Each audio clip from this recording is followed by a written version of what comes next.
In this video I'm going to talk to you about adding callout views. Callouts are details of plans, elevations or section views. When you place a callout in a view, it will automatically create a new view clipped to the boundary of the callout. If you change the size of the callout box in the original view, it automatically updates the callout view and vice versa. You can create rectangular or sketched callout boundaries. So next I'll show you how to create a rectangular callout. So let's just say we wish to do this room here. This is a plan view 1 to 100, but we want to zoom in and look at this admin room, room 126, in a bigger detail, because we've got a lot of equipment to put in there, for example. So how to create a rectangular callout. We need to go to the View tab and then here click Callout. We click on the box and then we're going to use this one, the rectangular one. We'll do Sketch next. So we click on this and then we zoom in around what we want. And now we place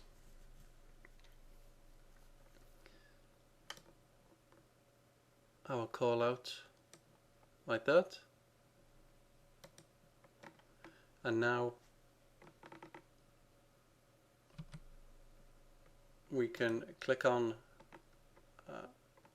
our locator and we can move this one around, and as you can see we can drag it around anywhere that we wish, wherever is free.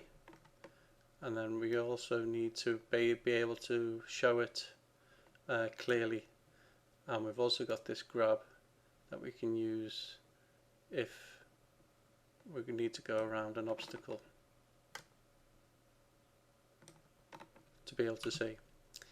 Now what we can do here, this works just like a section view. So in other words, if we double click on it, we'll go straight to this this callout. Also, this is shown blank at the moment. If we use this callout and actually place this on a sheet, this here will then give us a reference of the detail number that's on that particular sheet, as well as the sheet number, in other words the drawing number.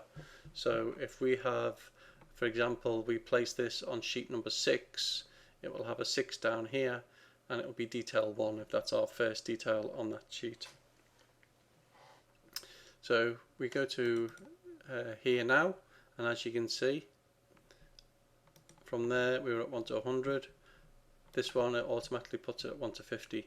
Now again, we can change that if we want it at 1 to 25, for example.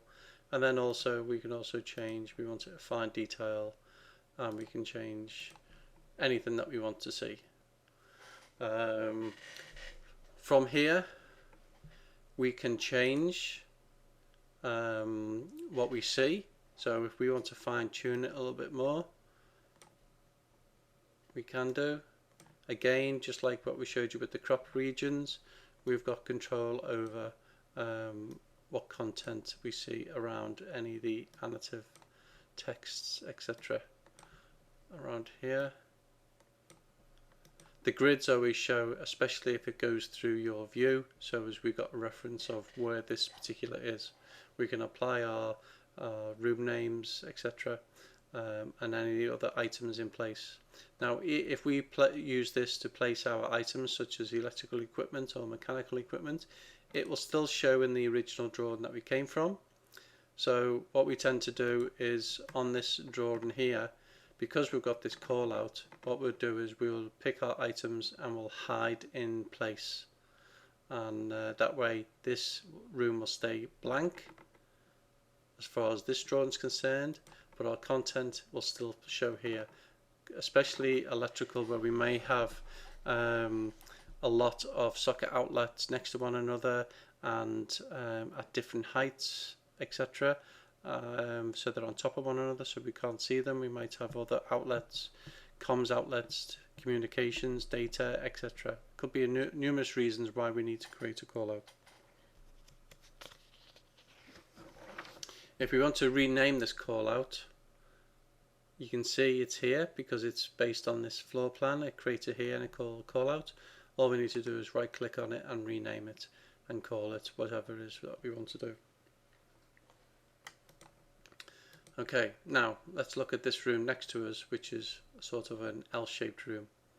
So what we're going to do is we're going to create a callout, but based on an L shape, because we don't want to include this area here, this electrical room. So you choose callout and then choose sketch. Now here we've got our normal settings options that we can choose. So obviously we don't want to create a rectangle, otherwise we would have just used that in the first place. So we're in align mode, and then what we can do is we can just sketch in our callout and then click on tick to finish.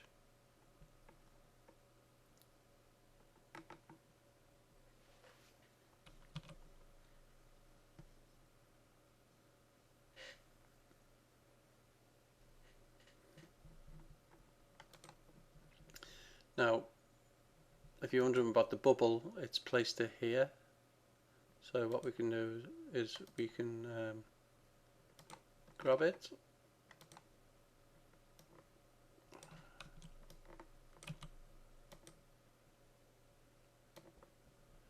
and move it out of the way, such as this. We can control our views from here, or we can go straight to this view like I just showed you on the square one and control it from that particular area. Again, this one we can rename it, etc., and do it exactly the same as what we want to do. Again, change all your settings to suit what the detail level and scale, etc., to suit what you need to do. But this way, when we go to this, you've got this missing because obviously we didn't want to include that electrical room in this particular view.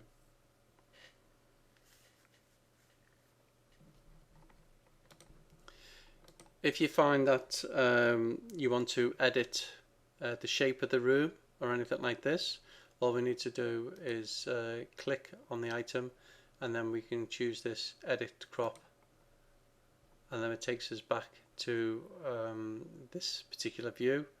Well, it's not the original, we're still in this particular call out, but it sort of brings back the others, and then we can change this.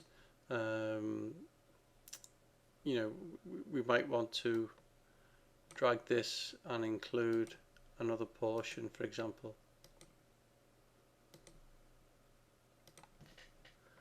and then finish it off. We've still got control over these grabs.